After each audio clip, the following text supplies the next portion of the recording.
inclusive conversando agora com Ayrton Gontou, jornalista que está em Israel, porque ele vai trazer mais detalhes para a gente, né, Ayrton, do corpo da terceira brasileira que foi encontrada morta e também traz mais detalhes para a gente, porque há pouco o primeiro-ministro Benjamin Netanyahu deu um pronunciamento hebraico para toda a sua população falando sobre a guerra. Traz então mais detalhes para a gente do que o premier israelense acabou falando aí em rede nacional. Uma boa tarde para você.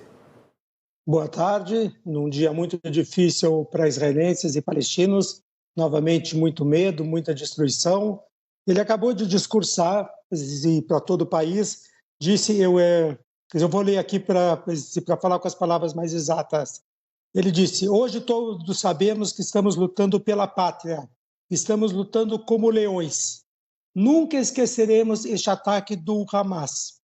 Ele disse que conversou cedo com as famílias que perderam entes queridos e disse que falou com todas as pessoas e disse também, estamos a atingir duramente o Hamas, mas isso é apenas o começo. Também foi anunciado hoje pelo Exército ações de invasão dentro de Gaza, mas assim com alvos específicos em busca de terroristas, em busca da libertação de reféns. Voltando para o discurso, ele falou: destruiremos o Hamas e venceremos, mas isso levará tempo. Ou seja, deixou claro que não será uma tarefa fácil, é uma invasão por terra, sempre é muito difícil, e alertou o público, o povo de Israel, que será uma operação que pode durar muito tempo mesmo. Inclusive, isso chama bastante atenção, viu, Ayrton? Porque foi mais ou menos nessa tônica que ele falou pela primeira vez, dizendo que só estava começando, quando ele fez uma primeira contraofensiva. Chama bastante atenção esse pronunciamento, alertando, né, para a parte da população que só está começando, que será preciso paciência, que será, inclusive, levará tempo, né? Inclusive, a gente estava conversando com alguns especialistas, um fronte desses, uma incursão de terra, leva tempo, é complicado, é preciso serviço de inteligência, é preciso muito estudo, porque não se sabe o que tem do outro lado. Ou seja, se lembrarmos, por exemplo, da Guerra dos 6 Dias, foram 6 dias enfrentando exércitos inimigos, vários países. Agora é contra um grupo terrorista altamente articulado que conseguiu um êxito militar, entrou no país, massacrou pessoas, uma coisa terrível. As imagens que passam aqui na televisão são estarrecedoras. E hoje o clima em Israel também é de apreensão com o que acontece no norte. Se antes havia uma convicção quase geral de que não haveria guerra com o Hezbollah, porque não interessa para Israel, não interessa para o Hezbollah, não interessa para o Líbano, agora já não se tem tanta certeza. Muita gente acha que é só um jogo de cena, que o Hezbollah quer mostrar apoio ao Hamas, mas que não entrará de fato. Mas ninguém sabe o que vai acontecer. Hoje, em Haifa, onde eu estou, todo mundo está dentro de casa. Aconteceram vários avisos após a queda de foguetes no norte, dizendo, vá para a sua casa. E mesmo antes disso, eu fui buscar algumas informações, eu percorri algumas avenidas em busca de uma reportagem.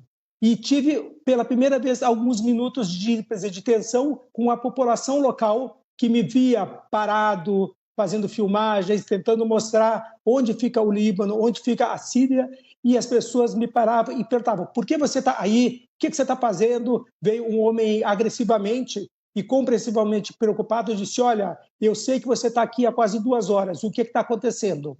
Então, aumenta até no cotidiano uma tensão, as pessoas estão tristes, arrasadas, perplexas e com uma sensação de impotência muito grande.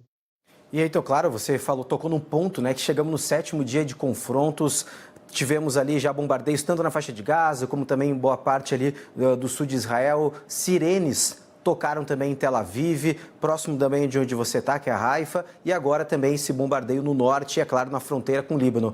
A guerra, na sua percepção, Ayrton, que você está aí desde os primeiros dias também, está ganhando outros contornos? Como é que está a questão da população? Está começando a cair a ficha de fato, entender que a situação está cada vez mais grave e que, como disse o primeiro-ministro Benjamin Netanyahu, está apenas começando? Ganhou outros contornos já no dia 7 de outubro, quando pela primeira vez aconteceu um massacre daquele tipo que deixou todo o país chocado, fragilizado e também surpreso, porque existia uma convicção de que a inteligência e a segurança do país eram sempre excelentes, assim, nunca imaginaram que existiriam tantas fragilidades. Agora, atualmente, eu percebo em Israel que não existe tanta oposição ao modo como Israel está lidando com a questão. Existiram durante meses aqui no país grandes manifestações contrárias às reformas pretendidas pelo primeiro-ministro que afetariam a democracia do país. Praticamente todos os dias essas manifestações aconteceram em várias cidades, praticamente todas as cidades israelenses. Agora, mesmo o campo mais pacifista não tem forças de se opor ao modo como Israel está reagindo, porque é um modo muito violento, foi destruída toda a infraestrutura da faixa de Gaza, bairros inteiros foram demolidos, embora existam vozes dizendo tem que criar um corredor humanitário, tem que haver alguma concessão para que entre água, para que entre combustível. De uma maneira geral, as pessoas endossam o que o governo diz. Não é mais aparar a grama, que é o que sempre se falava, vamos entrar, vamos abalar a estrutura do Hamas, vamos adiar por um tempo a capacidade militar deles de atacarem Israel. Dessa vez vamos tirar a grama, vamos tirar as raízes, vamos arrancar a terra que tem debaixo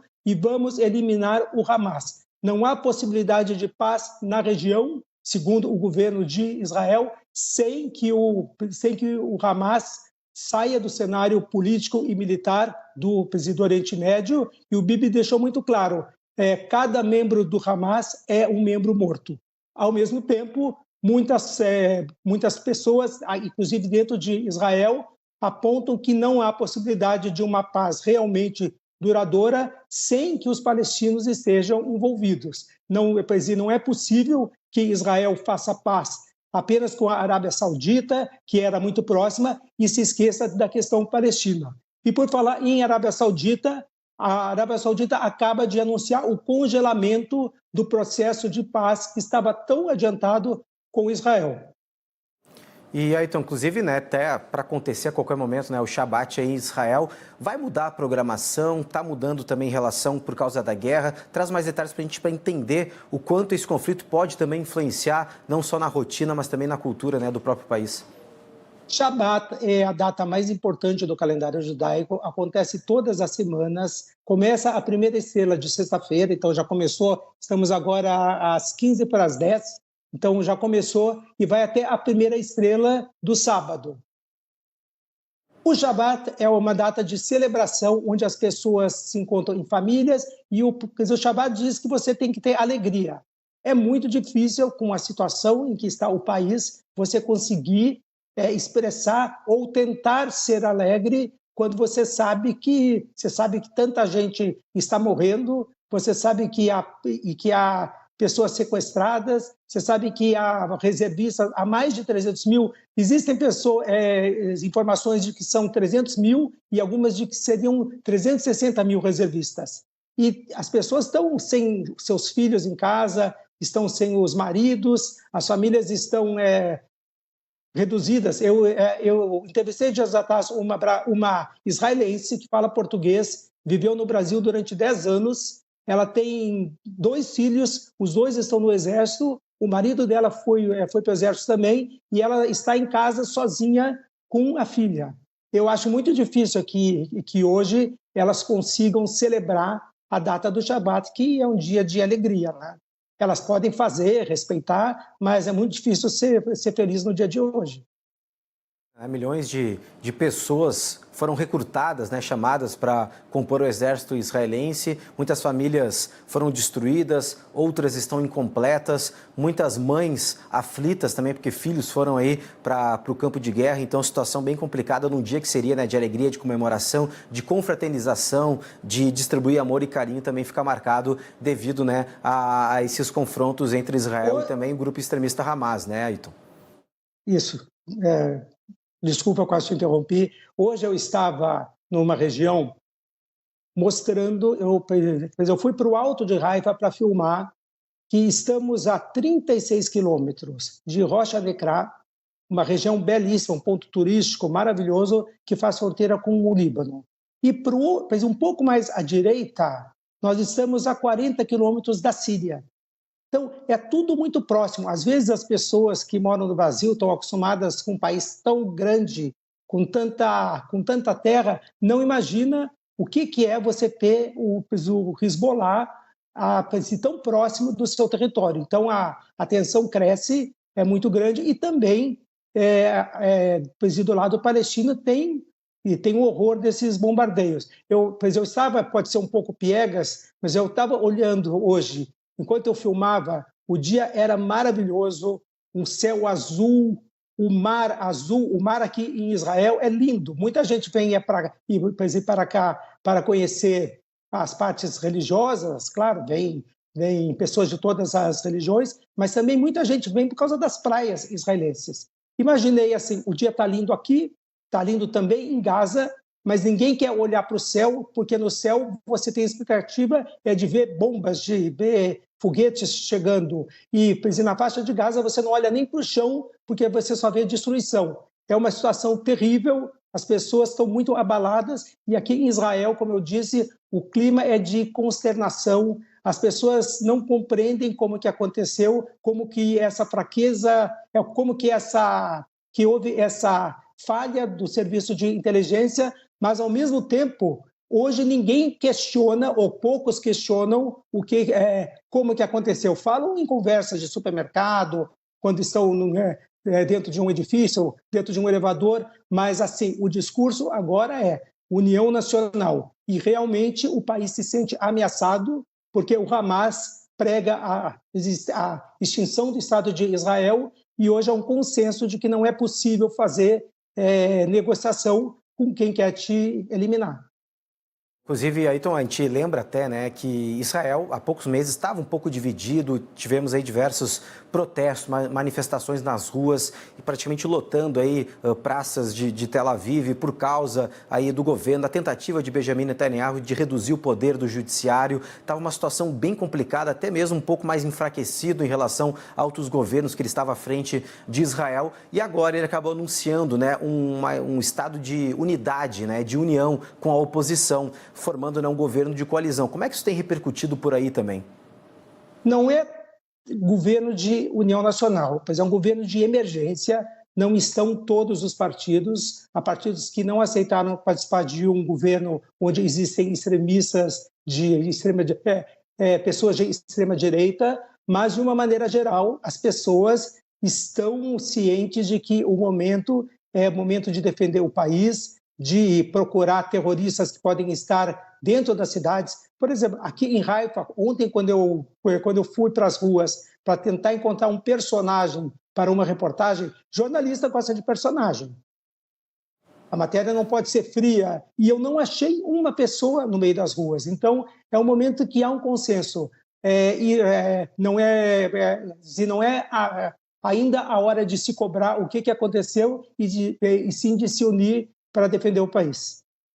E aí, então, inclusive, né, a gente está desde o sábado nesse cobertura especial aqui, bastante exaustiva. A gente não está todo momento chegando informações, né? Nosso dever de informar ainda mais com credibilidade, com seriedade toda a população, e também é muito importante a gente trazendo todas as notícias, né, dos brasileiros, tanto que estão na faixa de Gaza, como outros que estão também em Israel tentando retornar. Só que, infelizmente, a gente acabou perdendo, né, 3 brasileiros devido a esses bombardeios, e hoje teve o enterro também da terceira brasileira que estava desaparecida, né? Traz mais detalhes para a gente, inclusive dos outros brasileiros. Houve uma comoção muito grande e dessa vez também não foi diferente, né? Eu soube e que o corpo dela foi identificado através de grupos de WhatsApp ligados a familiares dela, porque em Israel tem uma determinação de ninguém saber pela imprensa sobre uma morte ou um sequestro.